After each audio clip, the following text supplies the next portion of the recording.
Again, I'd like to welcome you to today's TechNet webcast. This is an introduction to SQL Server Integration Services. I'm pleased to introduce today's presenter. We have Donald Farmer, and Donald is a Group Program Manager with Microsoft. So, Donald, you've got the floor. Thank you very much. Well, welcome to this webcast, an introduction to SQL Server Integration Services. We're going to be covering quite a lot today, but we can sum it up in two simple sentences. We'll be covering what SQL Server Integration Services is and what SQL Server Integration Services does. What are the features that we hope you'll find compelling and exciting about this technology. Really all we need for this session is some familiarity with features and services of SQL Server, either SQL Server 2000 or looking forward to SQL Server 2005. Many of you will now be SQL Server 2005 users and will be getting familiar with those features. That's really all we need at this stage in terms of the prerequisite knowledge. So let's start with the very basics. What actually is SQL Server Integration Services? Well, SQL Server Integration Services is a new SQL Server Business Intelligence application, part of the business intelligence tools that come with SQL Server. It is a successor to an application known as Data Transformation Services, or DTS. And DTS was a very highly popular utility within SQL Server 2000. When I'm at a conference and I'm presenting SQL Server Integration Services, one of my first questions to the audience is always, who here is a DTS user? And there's always a forest of hands go up. Maybe 80–90% of SQL Server users at some point use DTS. So SQL Server Integration Services is the successor to DTS, but it isn't a new version of DTS. It really is an entirely new technology. In fact, I can tell you that there's not one line of code in common between DTS and SQL Server Integration Services. Integration Services is also a platform. It's a platform for high-performance data integration. By a platform, I mean that it's extensible, it's embeddable, that partners have a role to play in extending the infrastructure and in extending the ecosystem of integration services. It's also highly embeddable. Our partners can put this technology deep inside their own applications. In fact, it's so embeddable and such a powerful platform that even within SQL Server, it's deeply embedded to the point that if you create a maintenance plan within SQL Server, that's actually an integration services process that you're building when you build a maintenance plan. So it's a new application, the successor to DTS, but not a new version of DTS, and a platform for high-performance data integration. Now, how does this application fit into the overall SQL Server Business Intelligence suite? Because we've said that it's a business intelligence application. The easiest way to describe this is to talk about the platform in terms of its capabilities. We talk about the integration platform as being made up of integrate, analyze, and report. Integration, analysis, and reporting. And we have three applications which will fill that vision: integration services, analysis services, and reporting services. And these three applications together represent the entire business intelligence suite from Microsoft. And they have integration, analysis, and reporting. And we see this as being, if you like, the picture of what business intelligence is about. That it's about data acquisition from your source system and integrating that data. It's about enriching that data with logical and hierarchical views, and then finding new value in your data through data mining. And then finally, having found that new value and then having created that enriched data, you now need to present the results of that analysis and distribute that through your enterprise, and that's where reporting services comes in. Now, you'll remember that earlier on I'd said that integration services was a new application, and this is true. If you think of analysis services and reporting services, they were there in SQL Server 2000. Integration services is new in SQL Server 2005. Now, you'll remember also that I said that it was not a new version of DTS, and in fact, it was a completely new architecture. So we should talk just a little bit before we move on about what that means for the user, and especially what that means for the existing DTS user. Well, there's a limited migration path between DTS and integration services. And by that I mean that there are some features of DTS which simply don't translate well into the new architecture or don't translate at all. DTS in many ways was a very powerful application. It was a very useful utility for moving data. And one of the things it did in order to move data around was when you transformed the data, you transformed it by means of writing ActiveX scripts, either using VB script or some other ActiveX scripting language, JScript, for example. Now that meant that everything was done through interpreted scripts, which was great in terms of flexibility, but not great in terms of performance. Now, in order to now create an architecture which is more powerful and easier to manage and has higher performance, we've had to replace that form of transformation with new high-performance components. But those are not compatible with scripts. If you think about, transformations that you might write in a scripting language, it's very difficult for us to go into that scripting language, parse the script, and try and understand what your intentions were when you wrote those scripts, and translate that into the new architecture. So there are some features then of DTS, particularly built around scripting transformations, which are difficult for us to migrate to integration services. My advice to people typically is that it's best to redesign your processes. And the reason for that is that you can take great advantage of the new features and integration services by redesigning your processes. When you revisit your DTS processes, you will typically find that the business problems you are trying to solve and the technical problems you're trying to solve can be solved better with a new approach in integration services. However, having said that, we realize that redesign is not for everyone. So we do provide a set of migration tools, a migration advisor, a migration advisor and a migration wizard. A migration advisor is something that you run before doing a migration, which tells you which packages will migrate and which packages will not. And Books Online, the documentation for integration services, gives you a great deal of detail about the types of features which will migrate and which won't. The migration wizard is what we call a best efforts wizard. And it will typically migrate quite a large number of simple packages. And when it comes to features that it can't migrate, you have a number of options.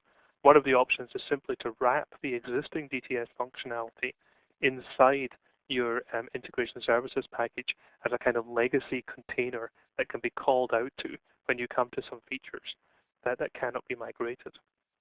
That brings us to the fact that the DTS runtime, the old DTS 2000 runtime, still ships in SQL Server 2005. And this is precisely because there are some applications which we know will not migrate easily or will not migrate completely. And also because people won't necessarily want to migrate those applications from day one.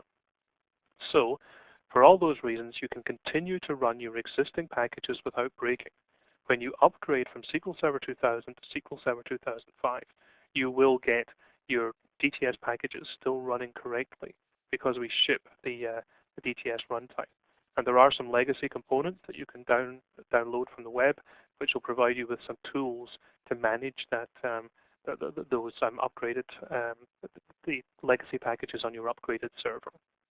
Now, I said earlier in this slide that there were some benefits to moving from DTS to integration services, and this is absolutely true.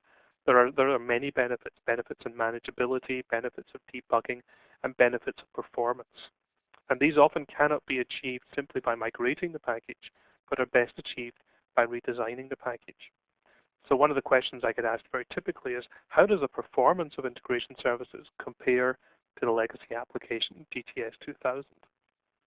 Well, this next slide actually shows you the performance of what we call Yukon, the SQL Server 2005 application as compared to DTS 2000. The 2000 execution of this package that we used in this sample took over 1,200 seconds, while the 2005 execution time was only 173 seconds. And therefore, it was about 7 times faster to move from to move your data in integration services as opposed to DTS. Now, you won't find that difference in every package because some very, very simple packages, in fact, will work pretty well in DTS. In fact, simple, straightforward loading of SQL Server from a text file was something that DTS did very well. But as soon as you add transformation or complex logic into the mix, then that's where integration services really scores. Now, this package that we ran here involved some fairly simple transformations, some uppercasing, some filtering out of bad data, and a couple of calculated columns. And just by adding about 5 or 6 transformations into our process, we saw this great improvement in processing time. And we'd expect you to find something similar with complex package executions. Very simple packages, you may find somewhat less of a difference there. But nevertheless, there are some great performance benefits to moving from DTS to SQL Server Integration Services. Now, I think it's a good question to say what actually drove us to make these very, very radical changes, a complete rewrite of the architecture to the extent that migration is affected. What on earth was driving us to make these radical changes and these major investments that we've made? Well, I think there are really 2 aspects to this. There are business demands and there are technical demands. The business demands are being driven to, of course, from our customers. And our customers are saying to us, there are really 3 things that we need. Our processing windows for data are getting shorter and shorter. Typically, the data warehouse load is no longer something that's done once a month or even once a week. It's something that we're doing on a daily basis. And even more importantly, in international businesses, there's actually no time at which you can say, well, my data warehouse isn't in use now because the offices have closed down and they won't be opening up till the morning. Let's load my data warehouse. A 24/7 business or an international business typically has no downtime at all. The data warehouse is up and running all the time. And online businesses need to operate in near real time or effectively in real time, what we often call in write time. These online businesses are demanding data, continuous process. Another thing that's very interesting, and it has been raised a lot of times when we've been talking to our customers, is the issue of more regulation. The need to be compliant with a number of regulatory requirements, such as Sarbanes-Oxley or Basel II in Europe. Now, why does this affect the design of a product? Well, it's simply that it's no longer good enough to be able to move data very quickly or to move data through complex transformation processes. But you need to be able to do that in a way that is highly reliable and that is also trackable, that you can get back down to where the data came from and understand its origins and understand all the processes that went along on the way. It also requires people to build very resilient processes which aren't going to fail. Because a process which fails maybe halfway through the process is a process that becomes much more difficult to manage, much more difficult to understand where the errors occurred. So you need to build complex processes and make those processes compliant and resilient. Another thing that's driving us is simply that our users are more sophisticated than perhaps they were in 2000 when we launched SQL 2000. People are, far more familiar with data analysis. I can log on to my bank, for example, and I can look at all my different bank accounts and my stock accounts and my mortgage account, and I can see, that my entire financial situation aggregated across all those diverse pieces of data from different financial institutions. And so I come into my business and I expect to see the same aggregated view. I expect to be able to see the same complex view of all my data in my business. If I can do this on the internet at home, then I certainly expect to be able to do it within my enterprise or within my corporation. And so we're hearing from users that they have more sophisticated data requirements. And that in turn pushes all the way back to the IT department and the data center, who now have to keep up with these new demands and to generate the new data warehouses and the new business intelligence backends that are going to support this. So the other set of challenges I was talking about are technical challenges. It's just that the nature of the data that people are dealing with is also changing. Ever greater volumes of data. Clickstream data warehouses, for example, generate enormous volumes of data from even quite lightly used websites. E-commerce generates a great deal of data, often actually generates more data than traditional commerce for the same transaction. And call centers are now very much used as a way of handling customer relationships. And call centers generate data. And they actually generate large volumes of data and new types of data because a lot of that data is captured in a semi-structured format. And those semi-structured formats are part of the example of the more diverse types of data that we get. We don't just get greater volume, but we also get greater diversity of data.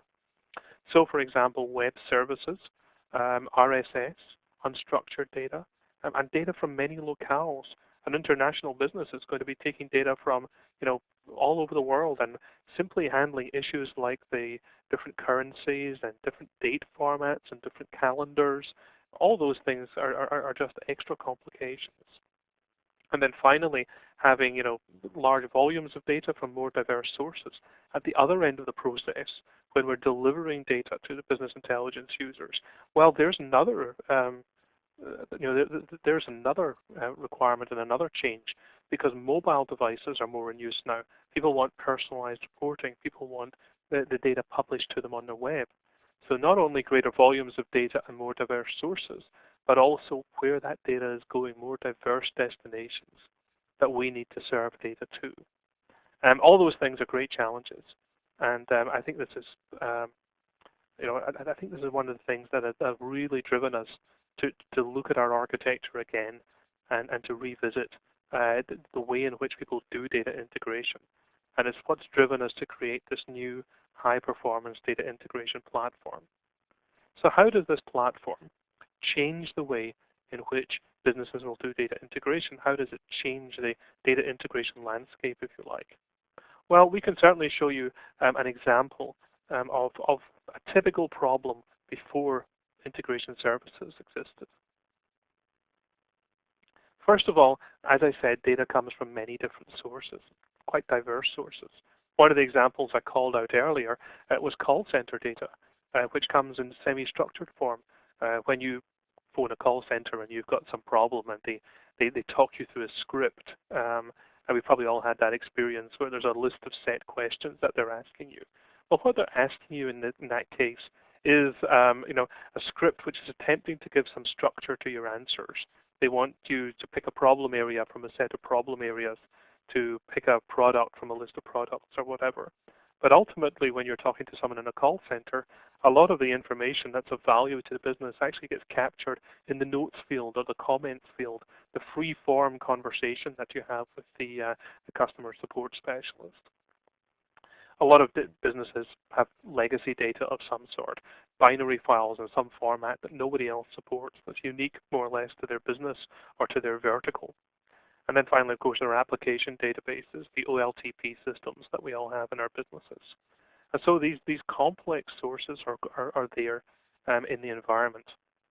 Now, integration and warehousing requires us to process these complex sources and these diverse sources through separate staged operations. For example, if I want to get data out of my semi-structured data, if I want to get useful information out of that and I want to get structure from it, I have to use text mining. And that text mining will extract terms and will do the analysis of that text and find patterns in it. And the results of that text mining application are typically going to be dropped into a staging table somewhere. Similarly, to get to my legacy data, I may need to do hand coding. I may have COBOL copybooks that go against my legacy data, or I may have custom code that has been written over the years. And typically, they will drop their data, the output of that process, into staging areas, staging files, staging tables, or whatever. And application databases can be read with traditional ETL applications. Having created those staging areas, before I build my warehouse, I'm probably going to be building even more staging areas. I'm going to be doing ETL, I'm going to be doing data cleansing.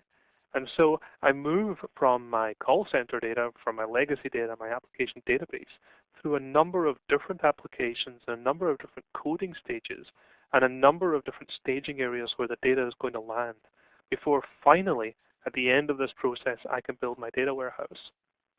And that data warehouse process itself can be an expensive and complex operation. But it's only when I've built my data warehouse that I can start to, for example, get my reports on my mobile data. But, business intelligence isn't just about getting reports, and it isn't just about, doing static analysis. It's also about being able to understand problems and being able to close the loop about problems back to the operational systems to say, hey, look, based on some analysis that we're doing, I now need to change my operational system, or I've detected some pattern here, I've detected some fraud, or I've detected some anomalies that I want to close the loop back to my call center. If my call center is dealing with those issues, they know how to handle them better. And to do that, I may need to get into my data warehouse and do data mining or pattern discovery or some kind of reporting that will close the loop back to my system. But I can only do that after I've built this entire process. And so it's only at the very end of the process that I can close the loop back to the operational systems. Now, this is a difficult process. Reporting and escalation is slow in these circumstances, but also the heavy data volumes make this scenario unworkable, because at every stage you're dealing with more and more data. So what can integration services do about this? Well, let's look at the world with integration services in place. The source data is the same. You still have the semi-structured data, you still have the legacy data. We don't have a magic wand to solve all your source data problems, and I wish we did. But it's a messy world out there, and that's what we're coping with. However, we have a single application which can integrate all the processes inside a single process. In other words, I can do text mining, I can have custom sources, I can have standard sources for ETL, I can do my data cleansing, I can do my data mining, I can merge all these things together in a single application. Now what I mean by this is not just that integration services has many of the features to do those specific issues that we called out. We don't have every feature. There are some types of data, such as geospatial data, that we may need to use partners for. We've got some great partners who provide that functionality.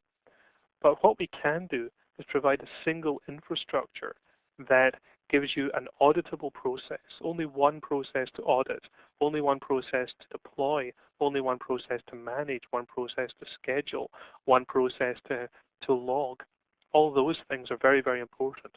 And more importantly, perhaps, from the point of view of performance, because this is an entirely integrated process, and it can all live within the same data pipeline, as we call it, you can pass data through these different operations without touching staging areas in between. In other words, the output of your text mining can go straight into a process that merges it with your custom sources and immediately goes on to do data mining without the data ever having to touch disk in between, without the data ever having to be staged. And that can have great benefits for performance, as well as great benefits for manageability and auditability and lineage and compliance and all the other things that we've been talking about. So this single process can generate your data warehouse in a single operation. It can even generate reports and push data out to SQL Server Mobile in parallel with loading the warehouse. But notice that one of the components that I have highlighted here is a data mining component. We can actually do data mining as part of this process, so that you don't need to do data mining on your warehouse when the job is completed. You can actually do data mining in order to find problems with your data even before it reaches your warehouse.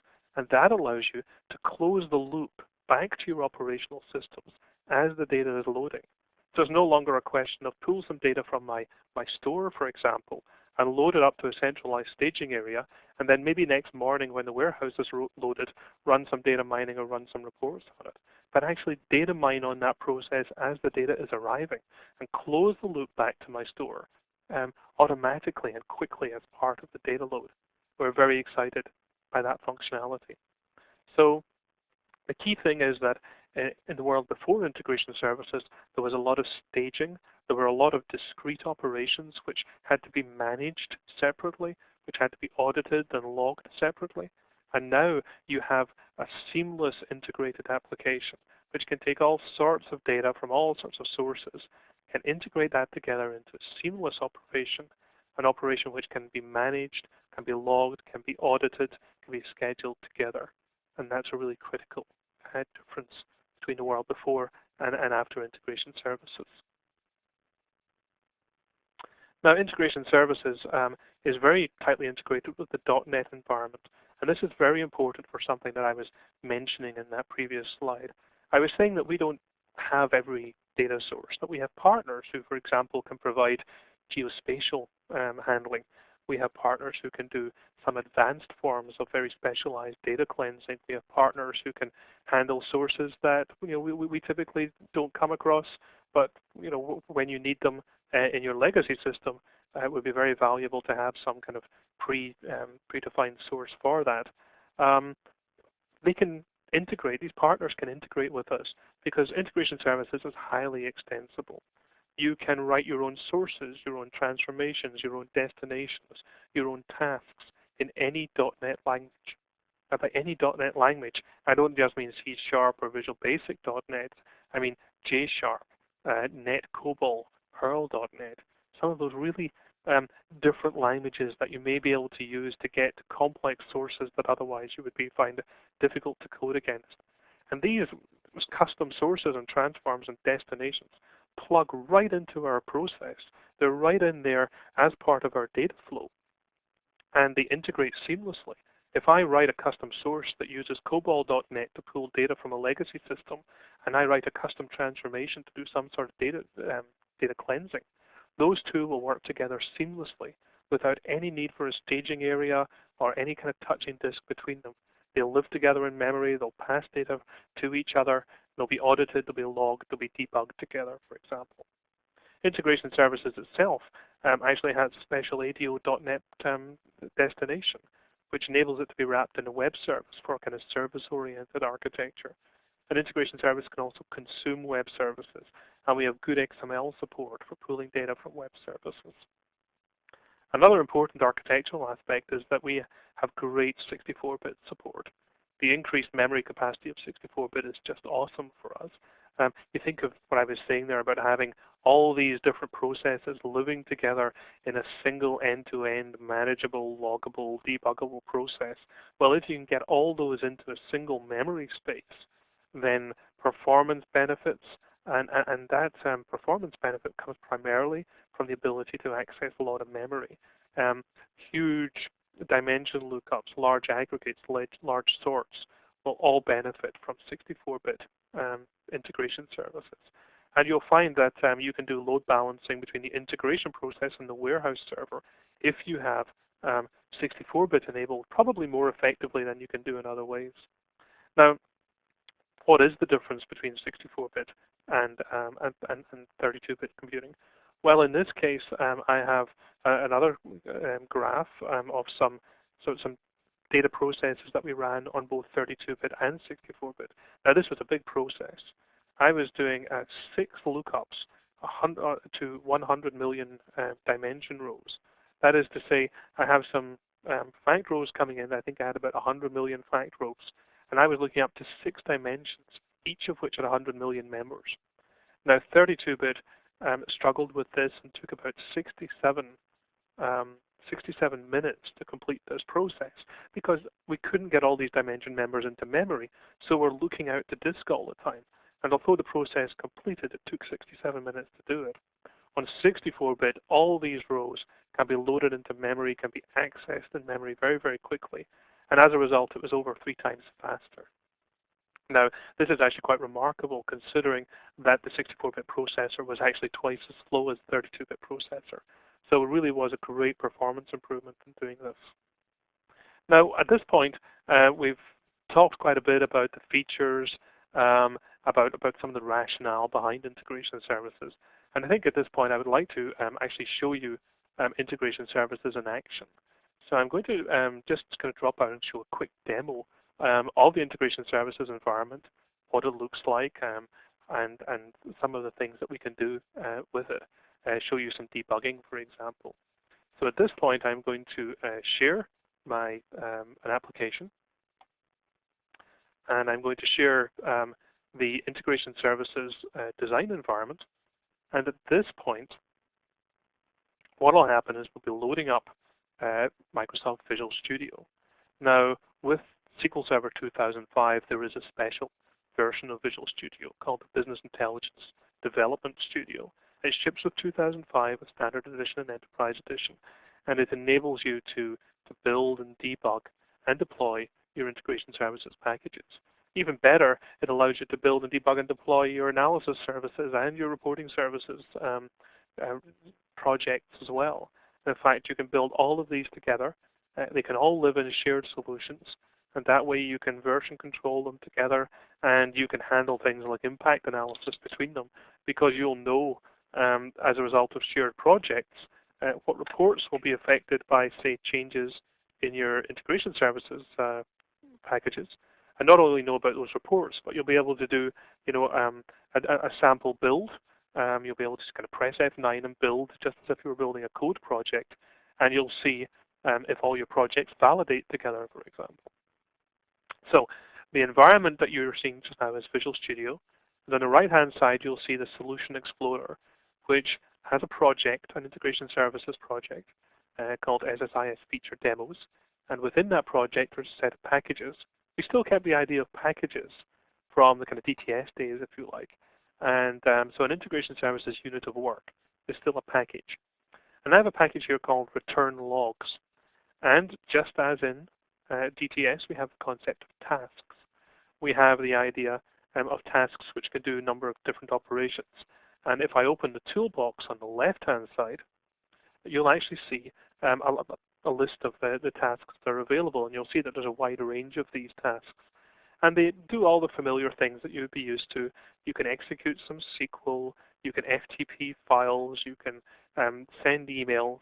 And one of the tasks, which is new for integration services, is the idea of a data flow task. Now, people will often think, well, data flow, is that the same as data pump? It is in the sense in that it's the task which knows how to move data. But I'm going to double-click on one of these data flow tasks that I have here. And when I do that, you'll see some really big differences between this and the data pump in DTS. Because the data flow task in integration services has its own design surface. And it's a design surface which enables you to drag on components, what we call components from the toolbox, and to build very complex data flow processes. Now, there's a lot in this process, and there's actually another task which is even more complex. So in the context of this introductory presentation, I'm not going to go into every detail, but there's a couple of things that we should look at. First of all, this process has two sources. It has one source, which is a flat file, which is pulling data in an ANSI format. So let's double-click on this format, and I can preview the data. And if we preview the data, I can actually show you some interesting things about this format. One thing, for example, being that if you look at the date format, you'll see, just take a kind of mental note of that format there. So here is some data being pulled in from ANSI files. Now, on the other hand, there is data being pulled in from Unicode files. So normally these would be kind of pretty much incompatible. You've got ANSI data and Unicode data. And if I look at the Unicode data and preview that, you'll see that in fact the date format of the Unicode data is different. Now, so here I have problems. I have data in Unicode, I have data in ANSI, and I have different formats. Another thing to look at in this data preview, is that there's some things missing in this data. I've got missing item IDs, for example. You see there, item ID. Sometimes I've got missing store IDs. You'll see that this data is data coming from a store. It's got store IDs, it's got the weight of items, it's got the item ID, the number of items, and so on. So what can I do about this? I've got data in different formats, different structures. I've got some bad data as well. Well, there's a couple of things I can do. The first thing I'm going to do is simply, first of all, add an indicator as to where the data came from. So I'm just going to insert, using a derived column, the fact that this data came from the UK. And I have an expression language here that I can use to do this, but this is very simple. It's just creating a string literal that says UK. And on the other hand, I'll do the same in that US. But now, because that data has come into integration services, remember I said that we can cope with these diverse sources of data. Because the data comes into integration services, I can simply do a union all between this data and say, join this data together. It doesn't matter that it came from ANSI, doesn't matter that it came from Unicode, because for integration services, we know how to handle those different formats. And once it's in the integration services metadata format, I can just join those together. Having joined them together, I can actually now do things in parallel. I have a multicast operation which says, okay, don't just do things in sequence, but actually in two different parallel flows. I'm going to count all the rows that are passing, and I'm going to save them out to a temporary file. Now I'm saving this to a temporary file for a very good reason, which you'll see later. And the reason is that I want to capture the data in a temporary store because on the other leg of the multicast, I actually want to take a sample of the data and test it for quality. And if the quality of the data is good enough, I'm going to carry on with the rest of my operations from the temporary store. If the quality isn't good enough, I want to stop the process where it is, raise some errors, and then the DBA or the admin can come along and look at the temporary store and say, okay, I need to fix up the data from the temporary store, and the quality wasn't good enough on this day for some certain reasons. So I take a percentage sample. I think the example I'm using here is 10%, but I have the choice of changing the percentage. I'm going to count the number of samples, and then I'm going to filter the data to find bad data rows. And you can see here that the expression language is simply asking for, do I have nulls in the store ID? Do I have nulls in the item ID? That sort of thing that we were looking at when we previewed the data. So, having done all this, I'm going to count the rows of bad data. Now, one of the great things about integration services is that because we're integrated into Visual Studio, we can do some debugging on this data. What I'd like to do is actually see some of this bad data that's coming out of the process at the end of the process. So I can right-click here at any point in the flow, in fact, and I can choose to see a data viewer. A data viewer is a component which at design time, when I'm debugging, will allow me to actually see the data as it flows through the system. I'm going to choose a grid data viewer, and I'm going to configure it to show me the weight and the number of items that are passing. I'd also like to see the store ID and probably the item ID. And I want to view that data in a grid to see the bad data as it's flowing through the system. Now, as I click through that and perform these operations, the thing that comes at the end to show me I've got a data viewer is this little pair of spectacles, if you like, that gets attached to the data flow here to say, here's a data viewer attached. Now, when I come to execute this package, what will happen is the data viewer will actually pop up in Visual Studio. So I'm going to go to return logs here and just choose to execute the package. And you'll see the windows will actually kind of reconfigure themselves because it's Visual Studio and it reconfigures the visualizer in the windows while it's running. Now at this point, immediately, you'll see a couple of changes. The packages get colored, and as the data flows through, I can see the number of rows that have reached every point in the data flow. And you'll see that 28 rows already, just in those few seconds, have reached the bad data viewer. And 939 rows arrived at the bad data filter, but only 28 rows so far have been considered to be bad. Let's open the data viewer a bit wider. I'm going to just scroll this window, and I'll enlarge these columns, and we can see some of the bad data that we're getting. Well, I can see null item IDs. So here's items which have been, measured at the store.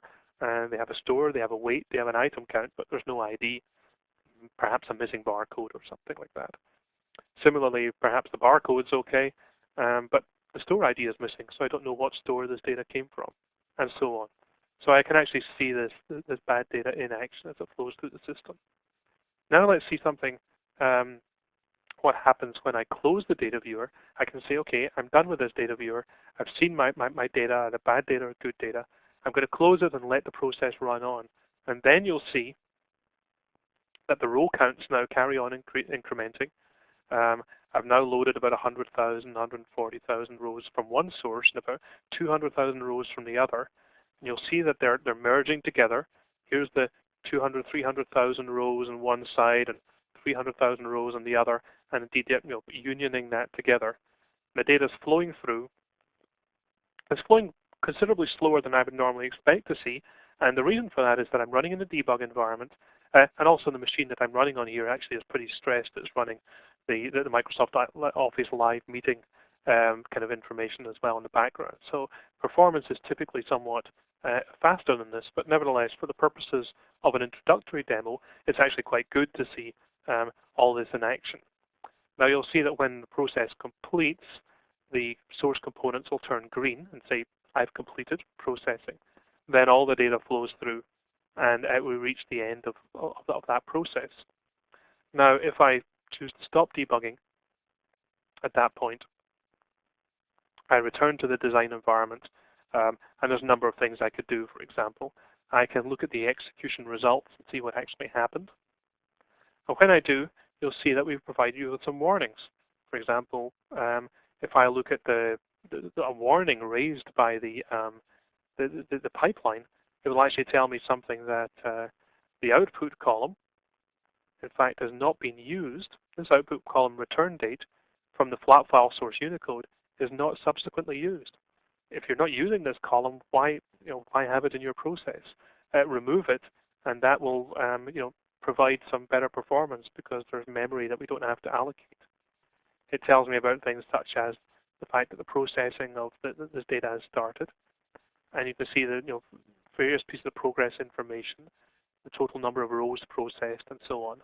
And so I get a lot of information here, and I can find out how many rows were written out to that temporary file, 2 million rows. So I get pretty good execution results there. So that's a simple example of how integration services works. It gives you an introduction to the environment. There's a couple of other things that we should talk about that were interesting, and I'm going to give you one very simple example. We talked about the ability to integrate many different sources and many new technologies.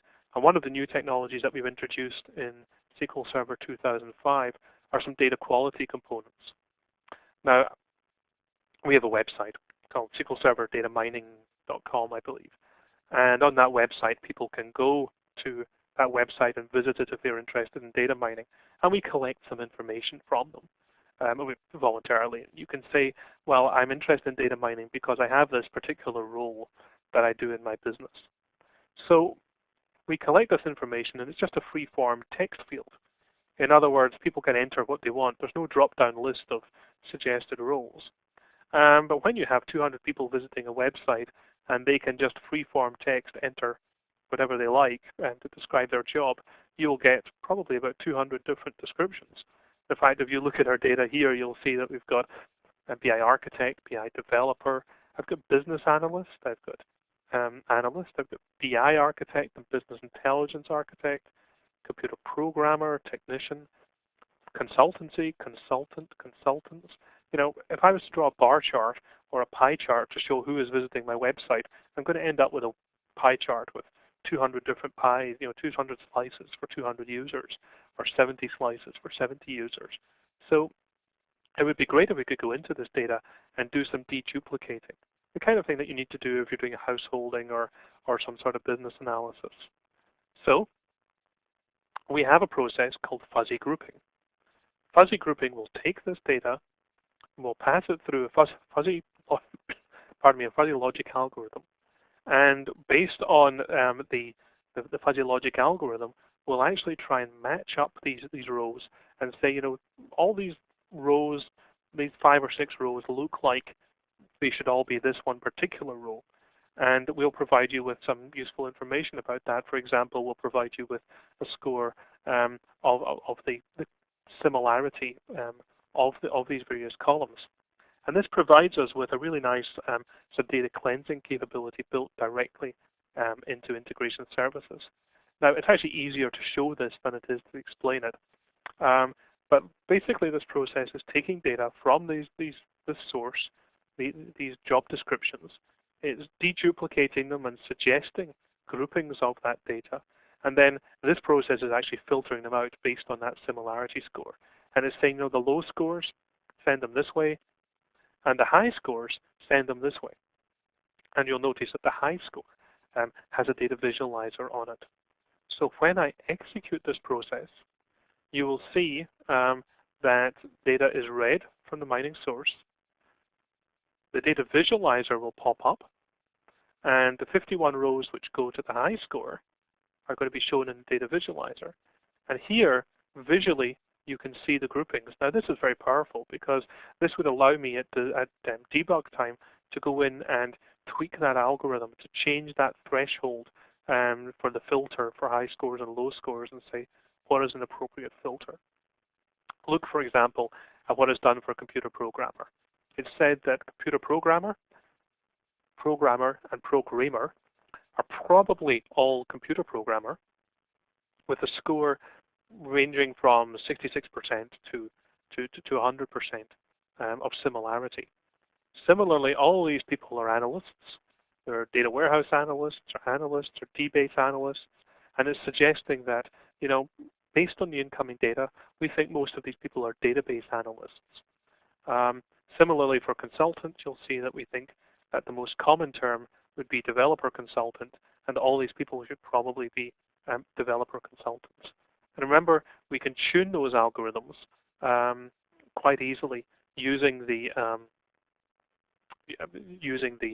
filtering and the filtering capabilities already built into integration services. So, for example, if I wanted to change this process to show a different degree of similarity, I could, in this case, I'm filtering it to show high scores of those whose score is greater than 60%.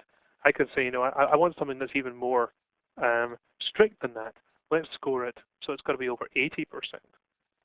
Having changed it to say 80%, when I execute the package again, we'll see a slightly different set of scores. And in this case, you'll see that it no longer matches programmer and programmer. It's really only interested in computer programmer. It does say, however, that database analyzer and database analyst are probably still something that could be deduplicated. And so it's pretty useful functionality to have built directly into your integration process.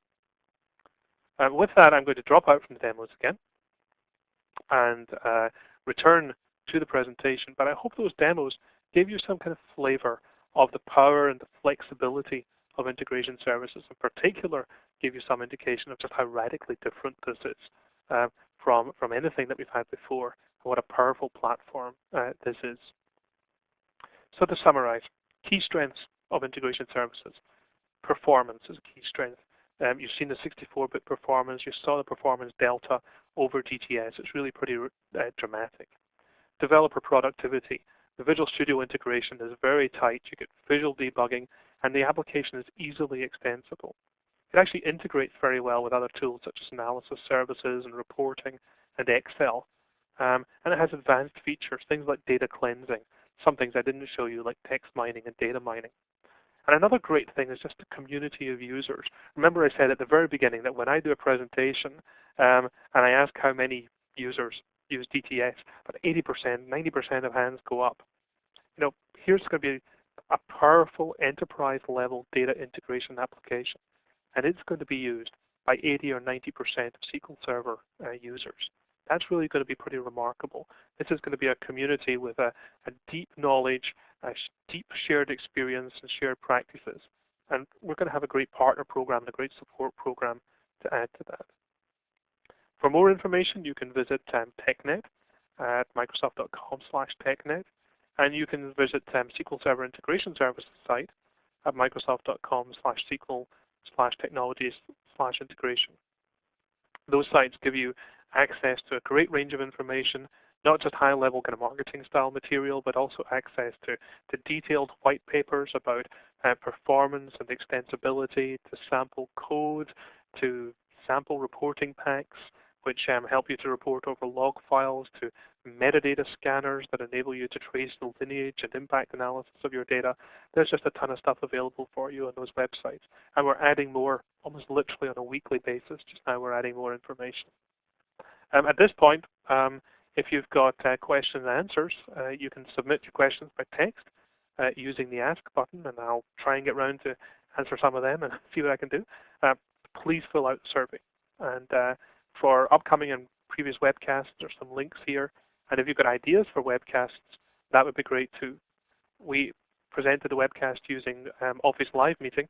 I use Live Meeting almost on a daily basis, and it's a great way of sharing presentations, as you can see, not just canned presentations with PowerPoint, but also live demos and so on. And you can try this for 14 days at microsoft.com/presentlive. And if you're not using Live Meeting already, I highly recommend it as a way of doing this kind of work with your customers and with your partners as well. Excellent. Thanks, Donald. I just want to point out that we are going to post up that survey in just a moment here before we do go into our Q&A.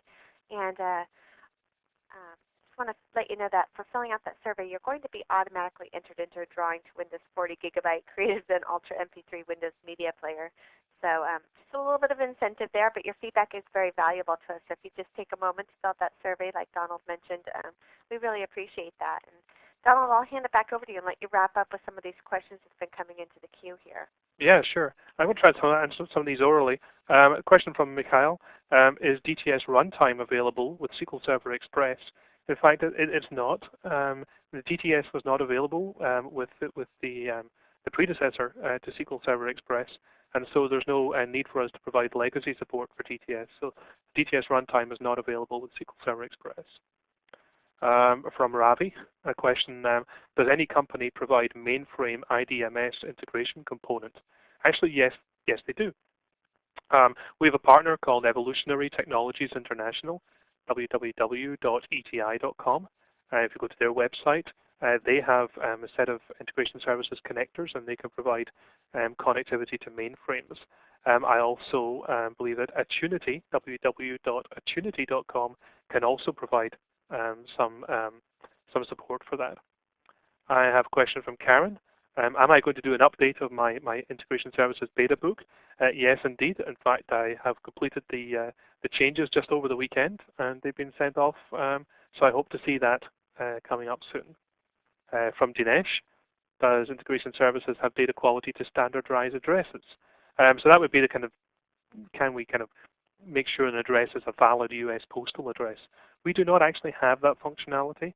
We do have partners, DQ Global partner, and www.dqglobal.com, Intelligent Search, intelligentsearch.com, and AMB data miners at ecartography.com, who do some of those standardizations. We don't actually have that ourselves. Typically, those kind of resources require subscription models where you have to subscribe to postcode databases and so on. And that's not our business model, but we do have great partners to do this. Do I have a blog or email address? Yes, I do have a blog. Well, I had a blog. I don't blog very often. I'm reminded of that kind of New Yorker cartoon of the two dogs, and one says, you know, I used to have a blog, but I've gone back to pointless incessant barking. So I gave up blogging for a while. I probably started again. My email address, however, is donald.farmer@microsoft.com, and I'm delighted to answer questions there. Harold asked, you said that you can include several packages under the same solution. If you do this, do you have to deploy the whole solution, or can you deploy just at the package level? Well, you can deploy at the just the whole solution if you use the built-in deployment wizard, but you can always deploy packages using a feature called dtutil, dtutil.exe, which enables you to deploy one package at a time or several packages if you want. Who is your partner to provide geospatial support? This is a company called Safe Software, www.safe.com, and they provide great support for geospatial transformations.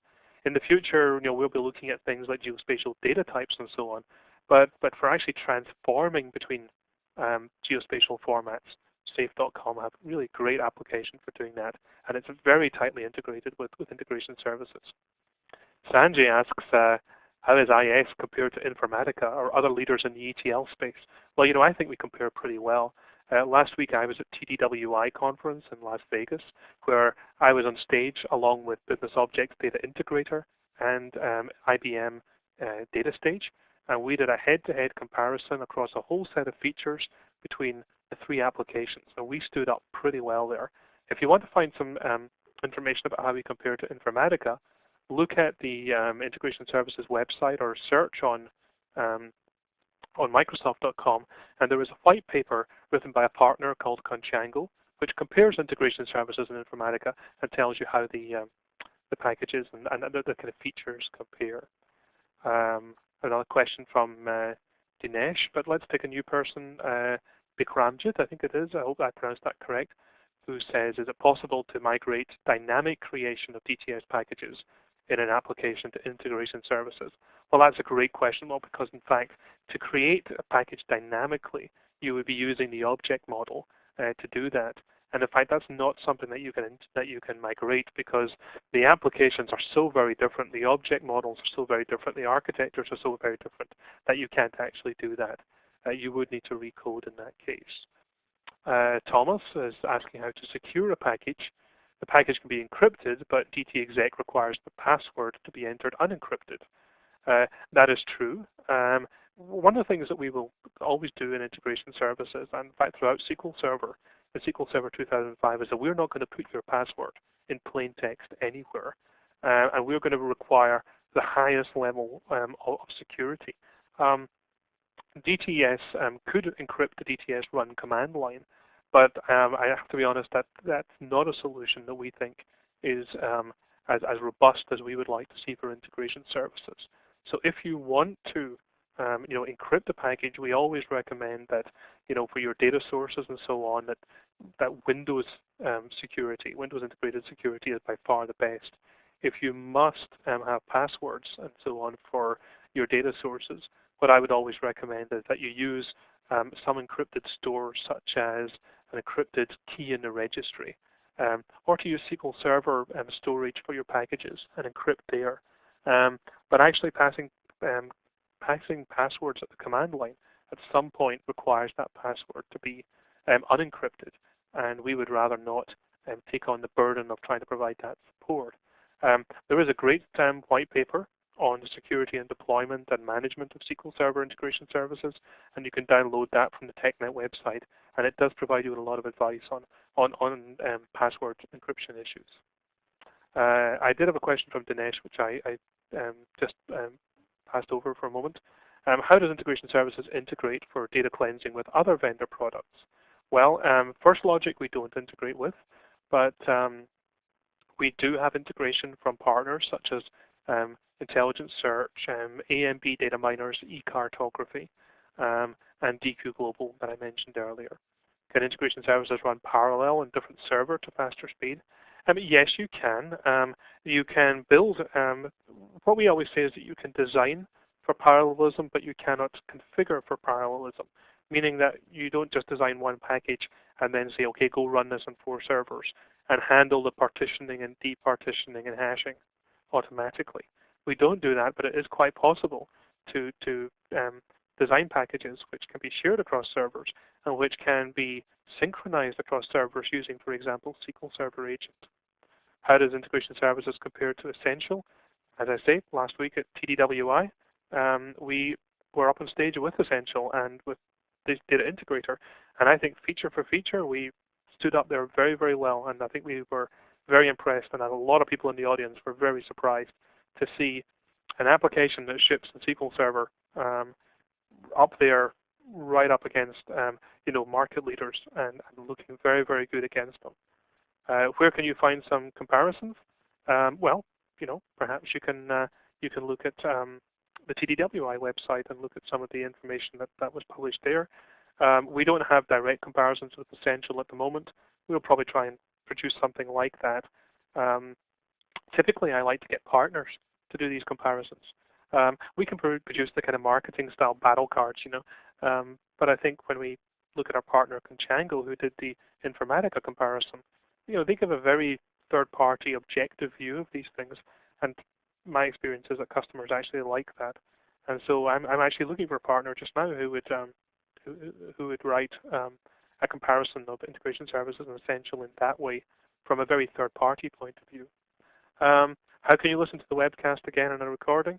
The TechNet webcasts are available from Microsoft.com TechNet, and they're published up there within a couple of days, and you can listen to them again there. And I hope you enjoy it when second time through as well. And Donald, I'll interrupt you and let you know that you can watch your inbox tomorrow also for an email for information about viewing the webcast on demand and downloading a Windows Media file. So the email should also include a link to the downloadable PowerPoint of today's webcast.